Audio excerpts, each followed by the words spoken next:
여러분 히브리서 11장 8절부터 10절 구약 신약성경 365쪽입니다. 제가 먼저 8절을 읽겠습니다. 믿음으로 아브라함은 부르심을 받았을 때 순종하여 장래의 유업으로 받을 땅에 나아갈새 갈 바를 알지 못하고 나아갔으며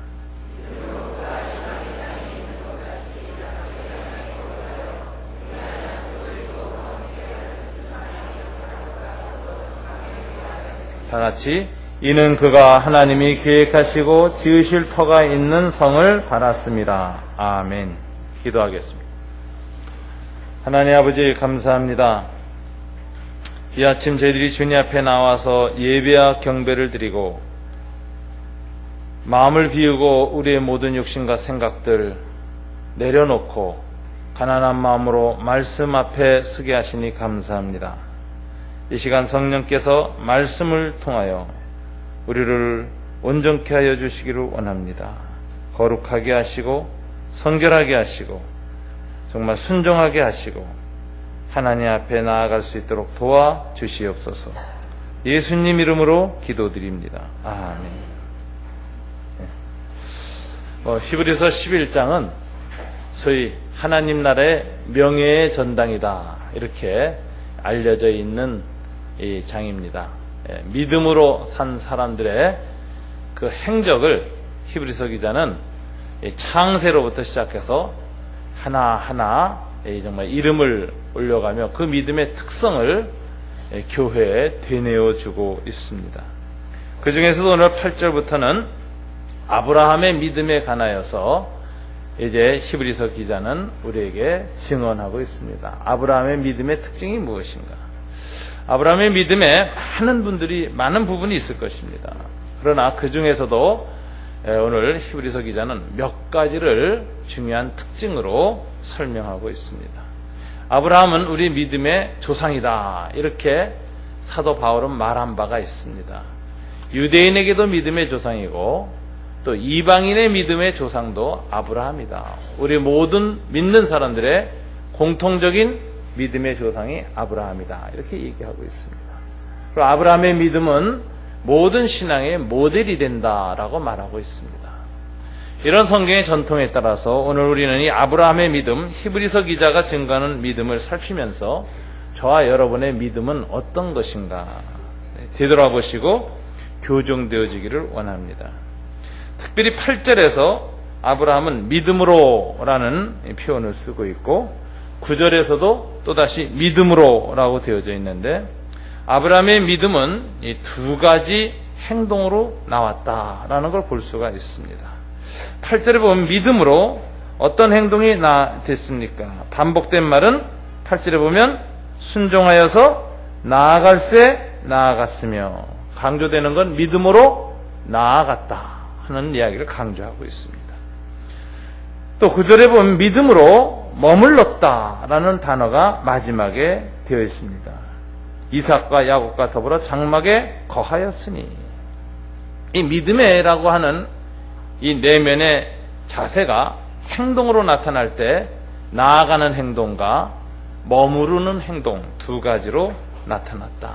이렇게 오늘 성경은 말하고 있습니다.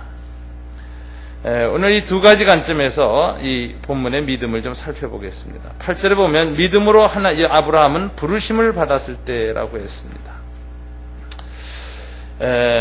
아브라함에게 처음 다가온 하나님의 사건은 부르심이었습니다. 하나님이 부르셨다. 이 부르심이라는 것은 굉장히 그 특성이 있습니다. 원래 아브라함은 고대 수메르 문명권에 속해 있었던 갈대아 우르라고 하는 도시에 살고 있던 도시인이었습니다. 이 갈대아 우르가 지금 터키 서쪽에 있습니다. 근데 이 갈대아 우르는 1차 세계대전 때 독일의 통치하에 있었습니다. 근데 독일 사람들이 고고학자들이 갈대아 우르에 가서 아브라함의 고향에 그런 모든 도시들과 이런 자재들 또는 고고학적 자료들을 전부 모아가지고 독일로 갖고 왔습니다. 그래서 지금 베를린, 과거에는 동베를린 영역이었습니다. 거기에 박물관에 갖다 그걸 다 뜯어다 옮겨놨습니다. 그 박물관 이름이 버가모 박물관입니다. 그 소아시아 지역 7개 교회 중에 있었던 버가모 교회가 있던 곳에 있던 출토품이 대부분 글로 왔고, 일부 갈대아 우르나 하란 이런 쪽에 아브라함의 고향과 관련된, 성경과 관련된 도시들의 출토품이 전부 그 버가모 박물관에 와 있습니다. 페르가몬 뮤지움이라고 이렇게 되어져 있는 곳입니다. 혹시 독일에 계셨던 분이나 머물렀던 분들은 그 박물관을 가보신 분들도 여기 있을 줄로 압니다.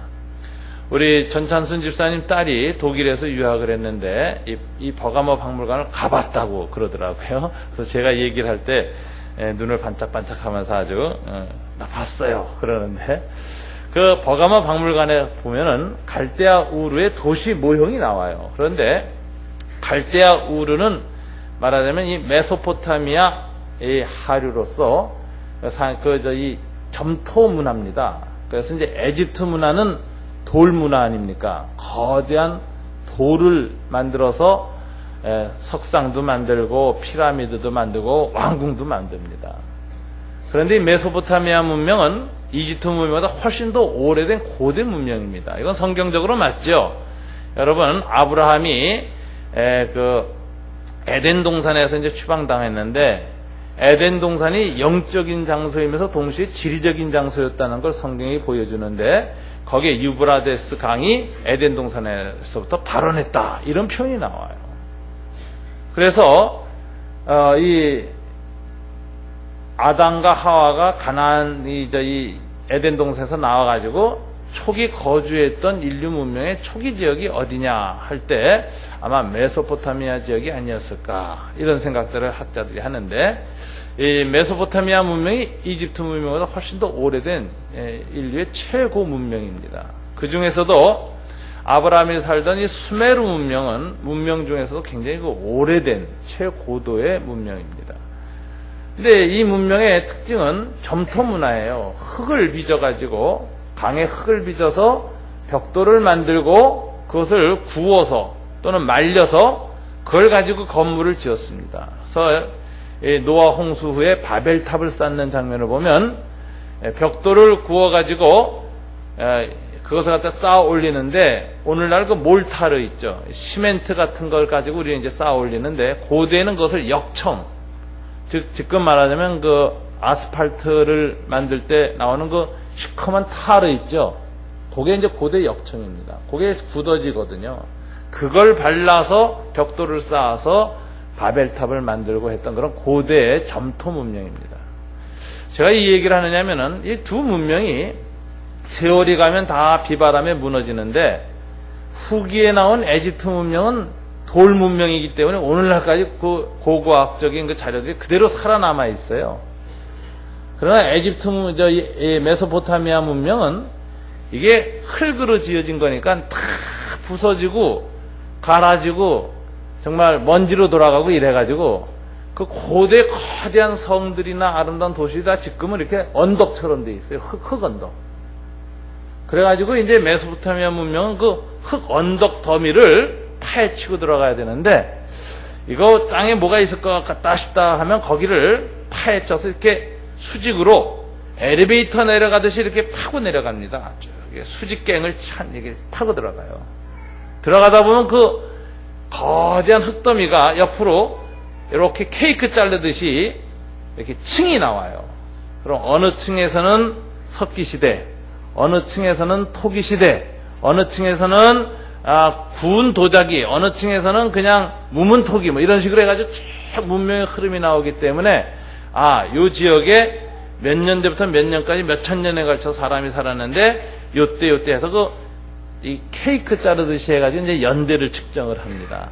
이렇게 그 메소포타미아 문명을 측정해 나가는데, 가장 놀라웠던 것은 노아 홍수층을 발견했던 거였죠.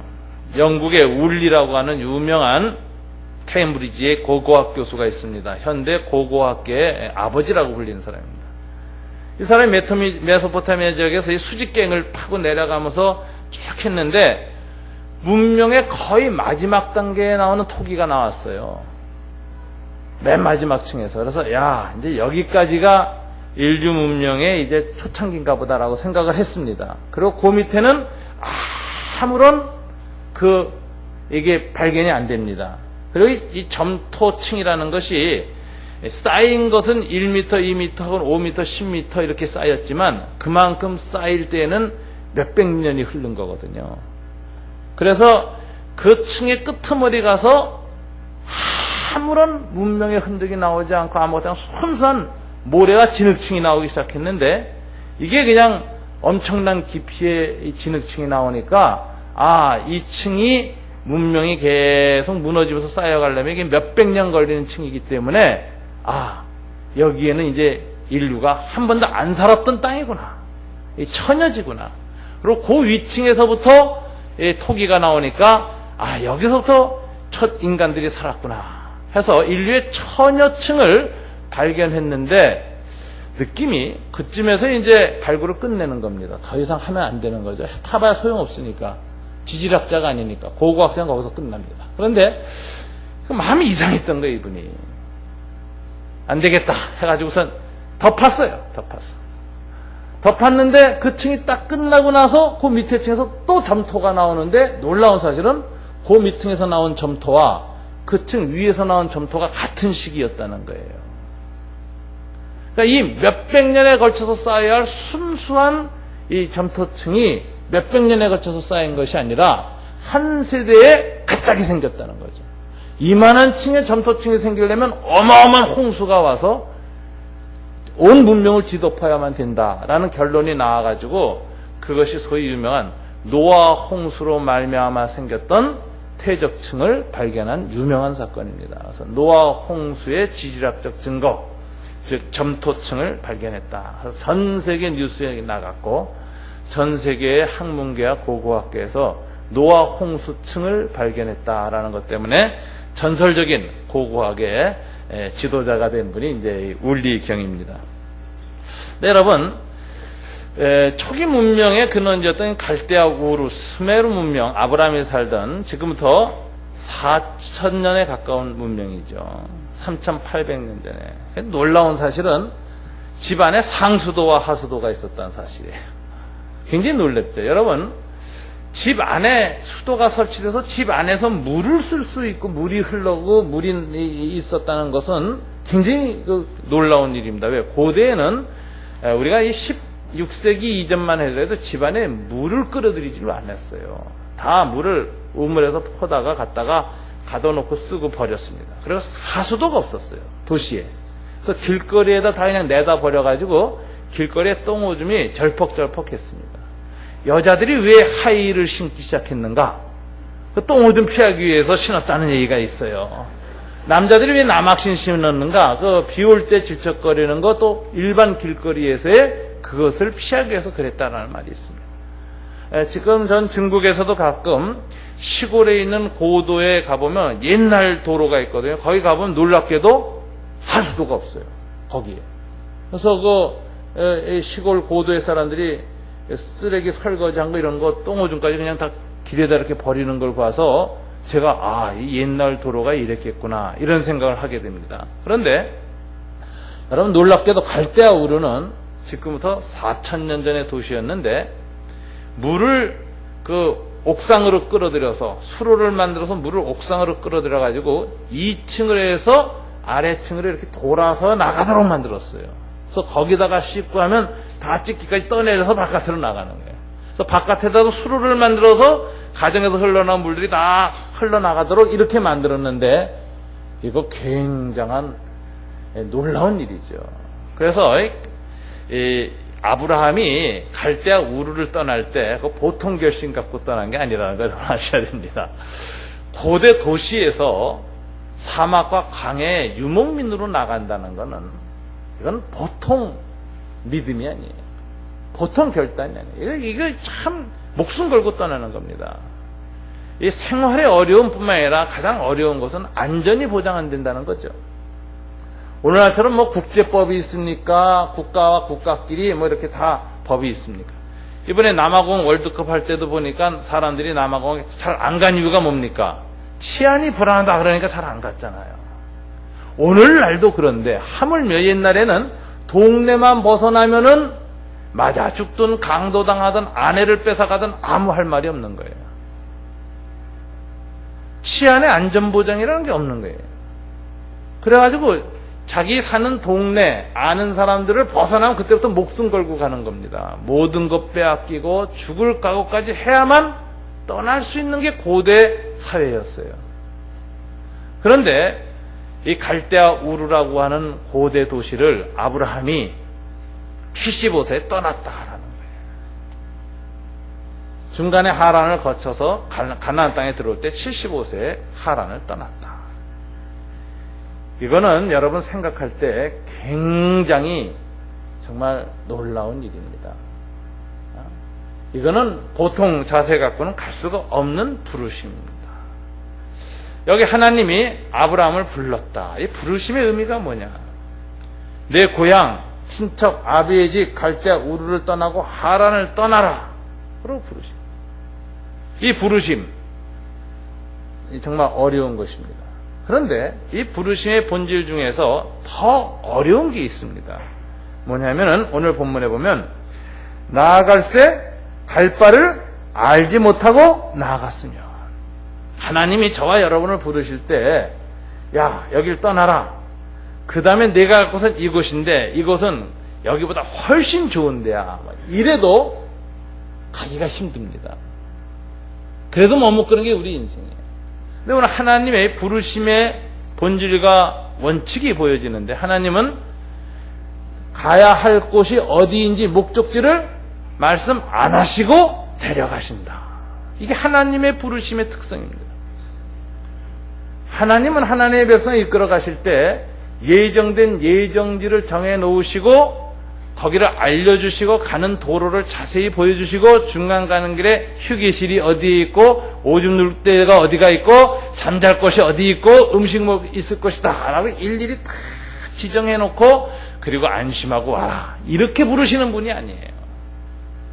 갈 바를 알지 못하고 나가게 하신다. 이 여행을 하는 분들 중에서도 참 여러 스타일이 있는 것 같습니다. 어떤 분들은 여행 갈 때 보면 미리 사이트를 찾고 호텔 예약해 놓고 가는 거리 시간까지 다 계산해 가지고 몇 시에 출발하면 오후 몇 시에 호텔에 들어가고 어디 가서 밥을 먹을 수 있고 그냥 철저하게 해놓고선 딱 맞춰서 가는 분들이 있어요. 굉장한 훌륭한 분들이에요. 근데 저는 그렇지 못해요. 저는 가자 그러고 그냥 가는 거예요. 가면서 저기 가서 한번 자고 싶다. 그러고 쑥 가가지고 방이 있습니까? 물어보고 그러고 들어가는데 여기 밥 먹을 때 어디 있습니까? 물어보고 그러고 가는 스타일이에요. 저하고 정반대 스타일이 저희 집사람입니다. 우리 사람은 어디 변화를 싫어하고 안정을 좋아하고 어느 곳에 콕 박혀서 그냥 행복하게 그냥 살고 싶은 사람인데, 하나님이 아주 정반대 사람을, 남편을 만나게 해가지고 밤낮 정말 역마살이 낀 것처럼 산 거죠. 가지고서는 그 가슴을 졸이고 이러고 살았는데, 저는 이 하나님의 부르심 이렇게 생각할 때 하나님이 좀 나하고 좀 비슷하신 것 같다 이런 생각을 수도 해요. 갈 바를 알지 못하고 나아간다. 저는 우스갯소리지만 저도 갈 바를 알지 못하고 그냥 하나님 부르시면 따라 나가는 스타일이지만 하나님도 모르시는 것 같아. 하나님 어디로 가죠? 나도 모른다. 그럼 어떡합니까? 네 하는 거 보면서 나하고 방향을 정한다. 하나님 꼭 그러신 거예요. 오늘 제가 칼럼에 예언에 대해서도 썼죠. 하나님의 예언은 항상 운명론적인 예언이 아니다. 내가 무슨 짓을 하든지 글로 끝까지 끌고 가시는 그런 분이 아니에요. 하나님의 예언은 항상 50%다. 그 예언에 대해서 우리가 순종하면 예언을 성취시키시고, 불순종하면 또 나쁜 예언 또 이루시고, 순종하면은 예언을 좋은 쪽으로 성취시키기도 하시고, 나쁜 거는 처리하기도 하시고. 하나님이 인격적인 분이세요. 계획적이고 도식적이고 원칙적인 분이 아닙니다. 우리의 반응에 상관없이 일방적으로 밀어붙이는 그런 하나님이 아니에요. 인격적이고 사랑이시고 자유이시고 우리와 대화하셔서 우리의 형편에 맞춰서 얼마든지 방향을 바꾸시고 코스를 바꾸시면서 인도하시는 이런 하나님이시기 때문에 소위 임마누엘 하나님, 나와 함께 계셔서 함께 길을 가시는 하나님이기 때문에 이 하나님은 자유로우십니다. 그리고 방향을 그때그때 정하십니다. 그래서 하나님도 때로는 우리를 불러서 끌고 가시고 함께 가시는데 본인도 갈 바를 알지 못하고 다음 코스는 그때 가서 보자 이러고 가시는 하나님. 이 하나님의 부르심의 특성이 자유다. 하나님의 부르심의 특성이 정말 은혜다. 하나님의 부르심이 열정이다 하는 걸 우리는 잘 생각해야 되는데, 하나의 부르심은 그래서 항상 불안정성을 동반한다라는 걸 여러분 아셔야 돼요. 안정적인 도시민으로 살던 아브라함을 불안정한 삶, 예측할 수 없는 삶, 미래에 대해서 어떤 계획도 하기 힘든 삶, 유목민의 삶으로 불러내시는 하나님입니다. 갈 바를 알지 못하고 나아갔다. 인간의 계획과 법칙과 시스템을 무력화시키는 하나님의 인도가 아브라함에게 임한 것입니다. 우리는 여기서 이제 질문을 던져야 됩니다. 왜 하나님의 부르심은 항상 불안정성을 수반하는가? 거기에 대한 좋은 대답이 바로 이 책에 있습니다. 사실 제가 이 책을 읽고 본문을 택한 건 아니에요. 본문은 미리 정했는데 제가 나중에 이 책을 읽으면서 이번 주 필독서로 정해져서 읽는데, 이 설교에 관해서 아주 좋은 내용들이 일치하고 있다라고 해서 특별히 더 은혜를 받았습니다. 하나님의 부르심은 항상 불안정성을 수반한다. 왜 그럴까? 첫째, 성격이 은혜의 부르심이기 때문이다라는 거예요. 은혜란 뭐냐? 은혜는 항상 율법과 인간의 논리와 이성과 도덕을 넘어가고 초월하는 것입니다. 도덕이라는 건 항상 뭐예요? 죄인은 죽어야 되는 거예요.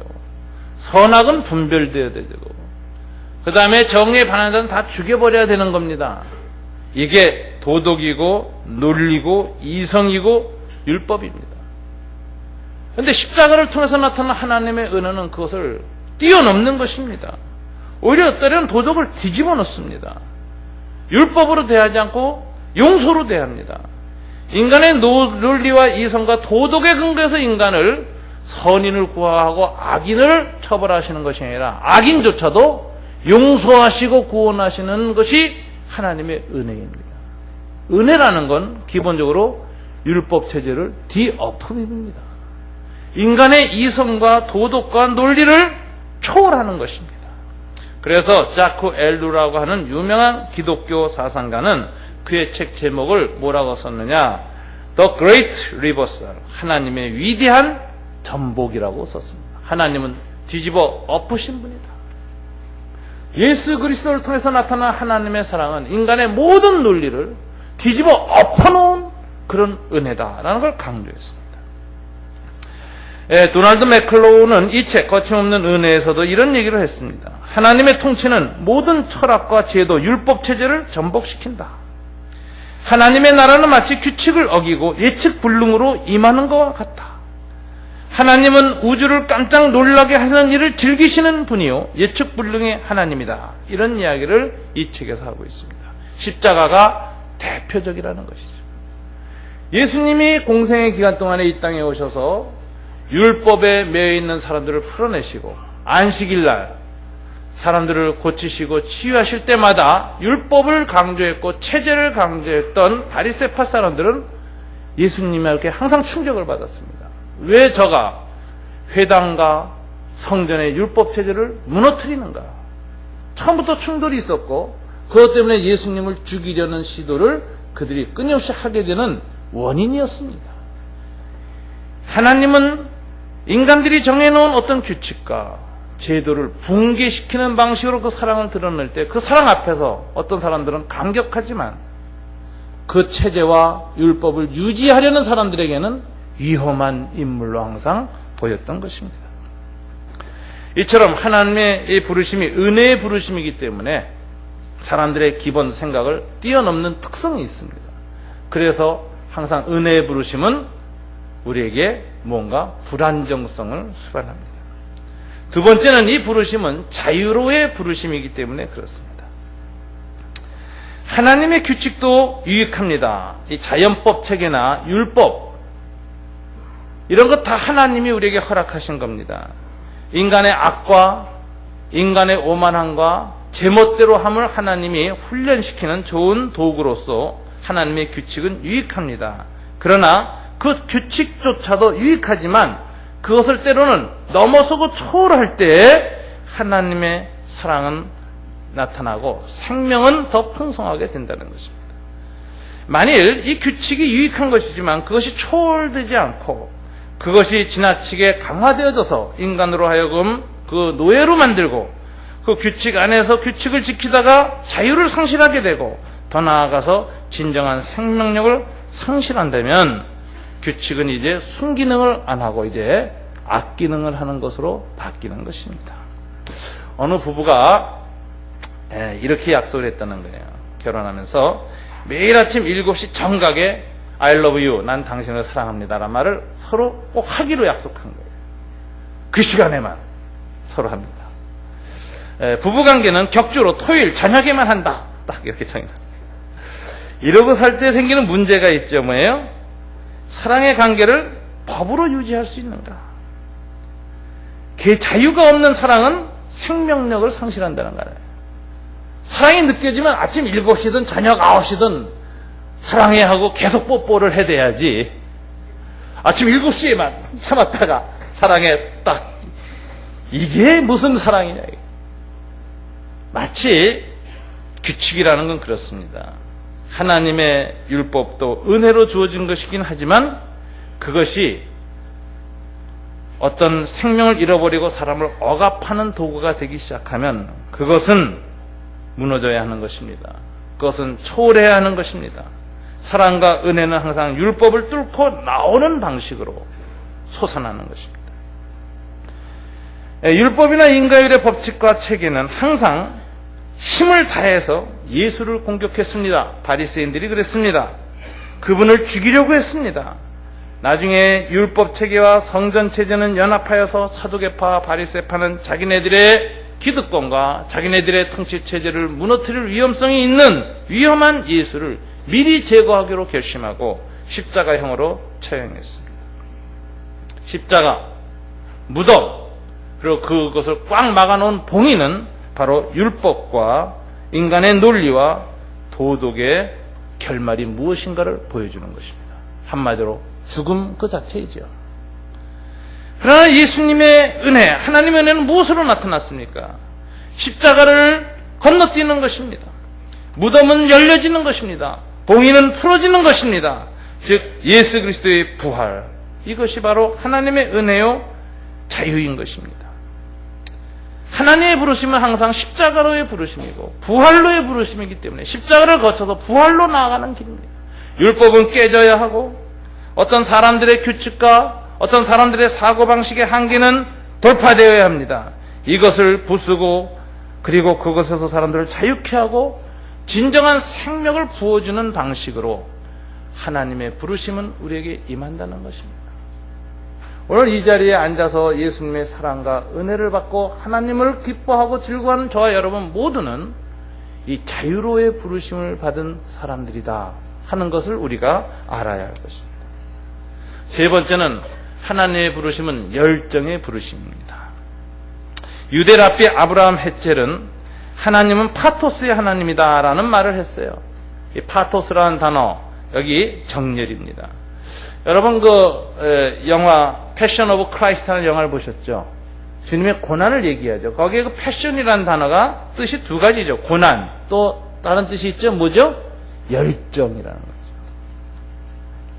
근데 진정한 열정은 기쁨 때문에, 사랑 때문에 아픔을 넘어가는 열정이에요. 아픔을 잊어버린 열정. 필라델피아 필하모니 오케스트라의 상임 지휘자였던 유진 올맨디의 일화에 이런 얘기가 있잖아요. 지휘를 하다가 팔이 빠져 탈골이 됐어요. 너무 열정적으로. 너무너무 아픈데도 아픔을 잊어버리고 지휘를 끝냈습니다. 아주 감동적인 공연이었죠. 모든 사람이 눈물을 흘리고 박수를 쳤습니다. 음악적 기교의 완전성 때문에 아니라 거기에서 뿜어져 나오는 예술적 열정에 모든 사람은 도취됐습니다. 똑같습니다. 하나님의 십자가에서 쏟아져 나온 열정은 율법주의와 심판의 그물 권위를 뚫고 고난을 통해서, 주님의 고난을 통해서 쏟아져 나온 찬란한 사랑이고 열정적인 하나님의 은혜였습니다. 이 하나님의 부르심은 차가운 부르심, 안정성으로의 부르심이 아니라 열정의 부르심이다. 이 열정 때문에 모든 것을 내버리고 사랑의 긴 여행을 떠나는 힘을 주는 것입니다. 아브라함은 이 하나님의 사랑의 열정에 붙들림을 받아서 그가 갖고 있던 갈대아 우르의 모든 안정을 내려놓고 나아갔습니다. 하나님 우리를 무한히 사랑하십니다. 그리고 우리를 부르십니다. 그리고 사랑하면서 말씀하십니다. 내 가는 길을 은혜와 자유와 사랑의 길로 내가 가득 채울 것이다. 어디로 가는지 몰라도 결과는 항상 아름다울 것이다. 왜? 부르심의 본질이 그렇기 때문이다 라는 거예요. 이 하나님의 이 인도를 받을 때 우리는 그래서 신뢰로 나아가는 것입니다. 내 머리와 내 생각과 내 계산에 맞아서 쫓아나가는 것은 믿음의 태도가 아니다라는 걸 아셔야 됩니다. 여러분의 계획과 다르고 여러분의 계산과 다르고 여러분이 추구하는 여러분의 어떤 플랜과 전혀 다른 방식으로 인도한다 할지라도 그 인도의 결과가 놀라운 은혜요, 놀라운 자유함이요, 그런 무한한 열정으로 나를 채우실 것이라고 하는 그 믿음이 우리로 하여금 새로운 길, 도전으로, 변화로 나아가게 하는 것입니다. 칼 발트라고 하는 유명한 신학자가 있죠. 여러분 그 14세기의 더시알로지안 그 신학자 하면은 토마스 아퀴나스를 듭니다. 당대 최고의 신학자죠. 16세기의 그 신학자 하면 요한 켈빈을 들었습니다. 20세기에서 그 신학자 하면은 바로 칼 발트를 듭니다. 이 정도로 20세기의 가장 위대한 신학자 중에 한 사람이 칼 발트입니다. 근데 이분이 쓴 글 중에 교회 율법주의적 교활함이라는 제목의 글을 썼어요. 교회가 얼마나 교활한지, 교회가 율법주의적으로 옛날에 바리새인과 서기관들처럼 예수님을 죽이기 위해서 온갖 교활함을 무의식 중에 드러내는데 교회에 그런 부분이 있다. 그래서 교회가 언제 그렇게 되느냐 이렇게 말했습니다. 우리 자신을 은혜로부터 보호하는 가장 견고한 강교한 전략은 은혜를 길들이고 제약하고 통제하는 것이다. 이렇게. 은혜로 하여금 회중석에 앉아서 점잖게 앉아있게 하고 예복 참여로 엄숙하게 강단에 오르게 하고 열심히 기독교의 몸짓과 동작을 취하게 하고 장엄한 신학을 만들어내고 그런 식으로 예수 그리스도에 대한 의식적인 고백에 적극 동참하면서도 그분의 예측 불능성, 그분의 새로운 나아감, 그리고 세상에 대한 고난 섞인 도전을 얘기하지 않을 때 그때 교회는 가장 교활하게 주님을 얽매는 것이다. 이렇게 얘기했어요. 교회가 율법주의적인 교활함에 빠지지 않도록 조심해야 되는 것입니다. 항상 우리 교회나 우리의 삶을 보면서 혹시 이런 부분이 우리에게 있지 않는가? 하나님의 은혜를 좋아한다고 하면서 그 은혜를 내 입맛에 내 스타일에 맞게 조정해야 되고 조정이 안 될 때 스트레스를 받는 이런 율법주의적인 태도가 우리 안에 있지 않는가? 이런 것들을 우리는 굉장히 조심해야 된다는 것입니다. 그래서 아브라함은 하나님의 이 부르심을 받았을 때 오늘 아브라함의 믿음을 칭찬하는 내용이 뭡니까? 나아갈 바를 알지 못하고 나아갔다는 것을 히브리서 기자는 강조하고 있습니다. 여러분, 하나님의 부르심 앞에서 너무 자주 계산하는 사람 나아갈 수가 없습니다. 하나님의 은혜는 항상 계산 없이, 측량할 수 없이 갑자기 호련히 그리고 불안정성을 동반하면서 오는 겁니다. 그렇기 때문에 하나님의 은혜를 받아서 부르심에 나아갈 때는 항상 내 방식을 내려놓는 것이 가장 좋은 태도죠. 내 계획을 내려놓고 내 플랜을 내려놓고 하나님의 은혜를 내 계획대로 통제하지 않겠다는 자기 부정을 철저히 하고 빈손으로 내려놓음으로 주여 그리고 그냥 맡기고 나아갈 때 이게 하나님의 부르심에 응답받는 방식이고 자세입니다. 갈 바를 알지 못하고 나아갔다. 그래서 불안정성을 오히려 즐거워할 수 있어야 됩니다. 내가 만들어놓은 내 시스템과 내 삶의 안정성 안에 도취돼서 만족하고 살던 내 삶에 대해서 하나님이 뒤흔드시는 것에 대해서 할렐루야 감사합니다. 하나님 이렇게 뒤흔들지 않으면 저는 저의 안락함에 스스로 빠졌을 것입니다. 갑자기 다가온 어떤 나를 불안정하게 만드는 그 사건들 통해서 하나님의 은혜의 부르심, 자유로의 부르심, 열정적인 사랑의 부르심을 듣기 시작할 때 우리는 다시 노래할 수 있는 그리스도인이 되는 것입니다. 다시 열정이 솟아나는 것입니다. 다시 뜨거운 사랑에 도취되기 시작하는 겁니다. 우리의 삶에는 생명력이 깃들기 시작할 것입니다. 저와 여러분의 삶 속에 이와 같은 하나님의 은혜, 알지 못하고 나아가는 은혜가 있기를 원합니다. 이와 같은 삶은 9절에 보니까 믿음으로 뭐를 만들었다고 했습니까? 장막에 거하였다. 이건 나그네 삶을 말하는 것입니다. 텐트를 치고 사는 것입니다. 저는 그 이스라엘에 대한 하나님의 훈련이 아주 독특하다고 생각해요. 출애굽하고 나서 40년 동안 하나님 텐트 생활했잖아요. 근데 그 전에 400년 동안 애굽 땅에서 어떻게 살았어요? 정주민으로 살았어요. 농사 짓고. 그 하나님 뒤흔드는 거예요. 아브라함이 텐트 치고 살았는데 너희가 400년 동안 애굽에 가서 농사 짓고 정주민으로 살았는데 아니다. 끌어내셔가지고 출애굽시키셔서 텐트 치고 유목민으로 살게 하셨잖아요. 하나님도 텐트 치는 분으로 오셨잖아요. 성막을 치셨잖아요. 하나님은 텐트를 좋아하세요. 텐트 치고 계속 움직이시죠. 그런데 가나안 땅에 이제 들어가서 살게 하시고 다시 농사를 짓게 하시면서도 야 너희의 삶의 원형은 이게 아니다라는 걸 1년마다 기억하라. 그래서 절기를 주셨는데 절기 중에 묘한 절기가 있죠. 무슨 절기가 있어요? 장막절이라는 게 있어요. 6월절이 오기 전에 이 장막절을 지키는데 이 장막절을 지키면 말이죠. 어떻게 하느냐. 멀쩡한 집 놔두고 온 이스라엘 사람들이 밖에 나와서 길거리에서 텐트를 치고 사는 게 일주일 동안. 그리고 마지막 날 대회로 여겨요. 그래서 이스라엘 사람들이 이거 이제 고안을 해냈는데 지붕을 요렇게 안 만들었어요. 이스라엘 사람 지붕은 이스라엘 집은 옛날 집은 다 평평합니다. 왜 그러냐? 거기다 텐트 치려고 올라가서 힘드니까. 그래가지고 거기다 다 텐트 치고 사는 거예요. 근데 이제 애들이 물어요. 아버지, 왜 집 놔두고 이렇게 딱딱하게 텐트 위에서 이러고 살아요? 이렇게 물어요. 낮에 나오면 더워 아빠 이러고 징징 짭니다. 그러면 그때마다 뭐예요? 과거 우리 조상이 40년 동안 강화를 유랑했다.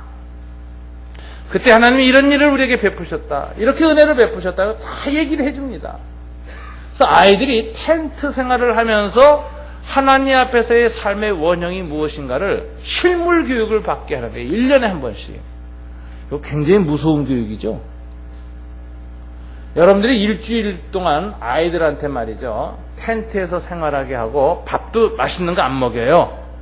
그저 무교병 아주 쓰고 단단한 거 그것만 먹고 물하고 그것만 먹고 굶어가면서 갑자기 일주일 동안 있으면서 성경 공부하는 거예요. 그러면 아이들이 매년 이 공부를 하면 무서운 신앙인으로 자랄 거예요. 고난을 이겨내게 하신 하나님. 40년 동안 광야의 고난을 기억하고 하나님 어떻게 은혜를 베푸셨고 어떻게 돌파했는가를 실물 교육을 통해서 1년에 한 번씩 이렇게 한다면 굉장히 무서운 신앙인으로 변할 겁니다. 요즘 애들 참 이상해요. 등산 가는 걸 싫어해요. 이유가 뭐냐? 힘들다. 땀 흘린다. 벌레 있다. 이거 싫어해요. 두 번째, 여행 가면은 일주일 내내 배변을 안 하고 돌아와요.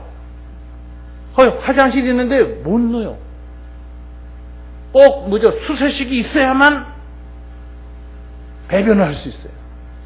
그래서 옛날 푸세식이나 좀 이렇게 더러운 화장실 가면 꽉 막혀가지고 변비 걸려서 돌아와. 가서 밥도 못 먹어요. 이것 때문에. 이게 무서워서. 그래서 밥도 조금 먹고. 여러분, 우리 자녀들 지금 우리가 어떻게 키우고 있는가? 큰 문제입니다. 너무 약한 거예요. 변화를 두려워하는 거예요. 배변 활동도 집에서 하던 그 수세식 화장실이 아니면 못 넣는 거예요. 이게 큰 문제 아니에요, 이게 지금. 어떻게 이렇게 키우고 있는가? 근데 하나님은 이스라엘 백성한테 평생 이스라엘 백성은 1년에 한 번씩 장막절을 지냅니다. 아유, 무서운 교육입니다. 우리 교회도 1년에 한 번씩 텐트 수련을 하면 어떨까 이런 생각이 들어요. 어디 좋은 데 가서 이렇게 이렇게 지붕 있는 데 가지 않고 어디 야외 수련장 빌려가지고 전부 텐트 치고 밥도 중앙에서 해주지 않고 다 각자 해먹어 커피 갖고 가서 각자 해먹고 옆에서 서로 찌개 나눠 먹어가면서 그러면서 수련회 이거 얼마나 좋을까 이런 생각이 들어요.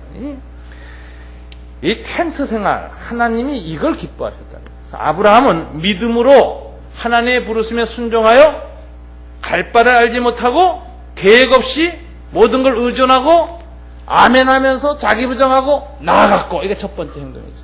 두 번째 뭐예요? 하나님의 약속의 땅에 이르러서도 하나님 뭐 하게 하셨어요?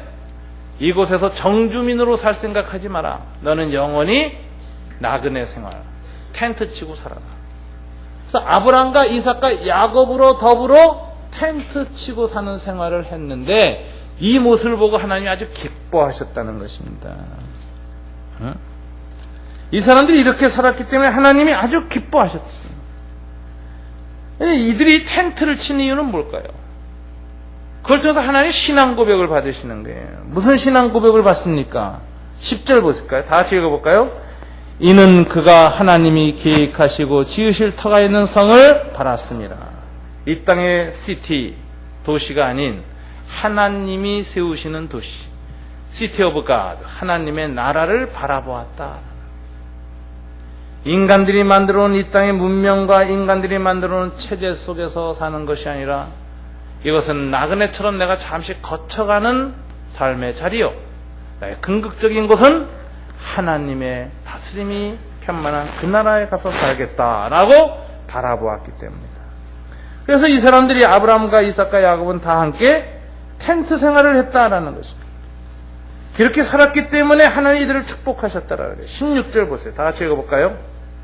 그들이 이제는 더 나은 본향을 사모하니 곧 하늘에 있는 것이라. 이러므로 하나님이 그들의 하나님이라 일컬음 받으심을 부끄러워하지 아니하시고 그들을 위하여 한 성을 예비하셨느니라.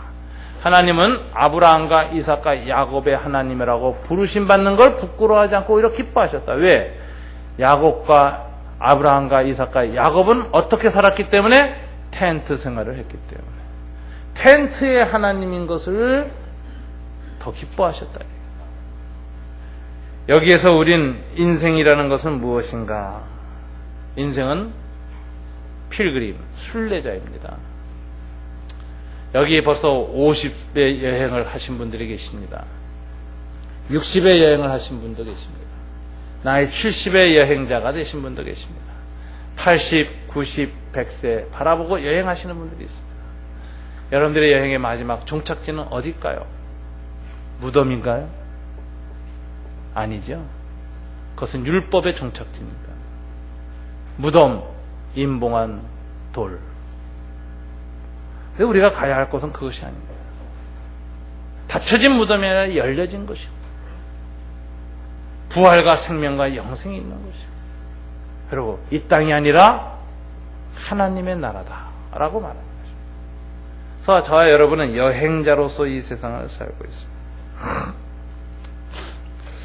우리는 두 가지 여행자가 가져야 될 것이 뭐냐? 지도와 나침반이라고 생각해요.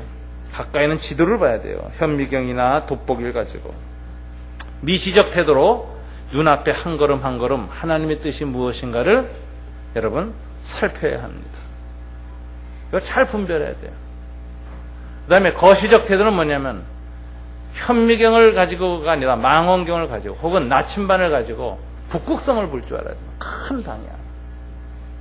이 두 가지가 함께 맞아 떨어질 때 우리는 삶의 방향을 잡을 수 있는 겁니다. 오늘 아브라함이 그랬죠. 8절에 믿음으로 순종하여 갈 바를 알지 못하는데 한 걸음씩 나갔어요. 순종이 지도입니다. 순종을 통해서 하나님이 한 걸음씩 인도하십니다. 그리고 10절에 보면 하나님의 성, 이게 나침반으로 바라봐야 할 북극성입니다. 큰 그림입니다. 큰 방향입니다.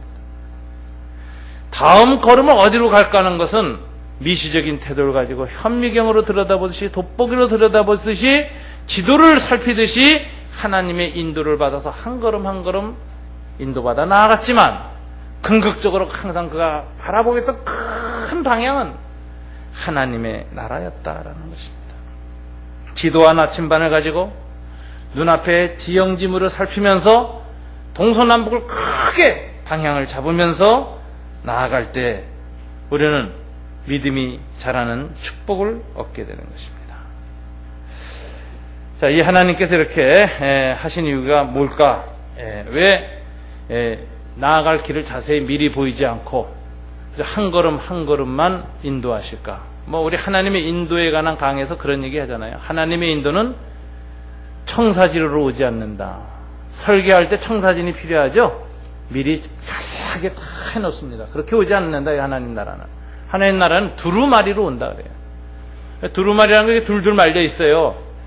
그래서 이만큼 펼쳐보면 그 보이는 것만큼 읽어야 그 다음이 또 펼쳐져 보이는 거예요. 그죠? 하나님의 인도는 그렇다는 거예요. 하나님 요만큼만 보여줘. 한 걸음. 그 앞에 순종해서 믿음을 아멘하고 딱 나아가면 그 다음 미리 안 보여줍니다. 거기 자리에 올 때까지 순종해서 그 자리에 서면 그 다음을 또 열어 보여주시는 거예요. 이렇게 한 걸음 한 걸음 날마다 인도하시는 게 하나님의 인도입니다. 왜 그러실까요? 미리 쫙 다 보여주시지. 거대한 맵을 우리에게 보여주시지. 왜 그러실까요? 왜 한 걸음 한 걸음씩만 보여주실까요?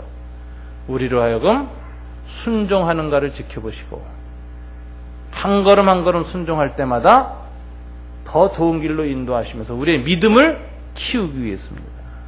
믿음으로 시작한 길, 믿음을 더 성숙시켜서 하나님 나라에 들어갈 만한 믿음으로 이 세상에서 믿음이 성숙하고 자라서 마지막 죽음 앞에서 나 싫어 안 갈래 막 몸부림치지 않고 할렐루야 영광 돌리면서 아무래 죽든 모르 죽든 주야 하면서 영광 돌리면서 그렇게 갈 수 있는 떠남에 대한 성숙한 믿음을 이 세상을 사는 동안에 계속 훈련시켜서 큰 믿음으로 주님 앞에 들어가도록, 그래서 인생길을 이렇게 미리 안 보여주시고 한 걸음씩만 보여주시는 것입니다.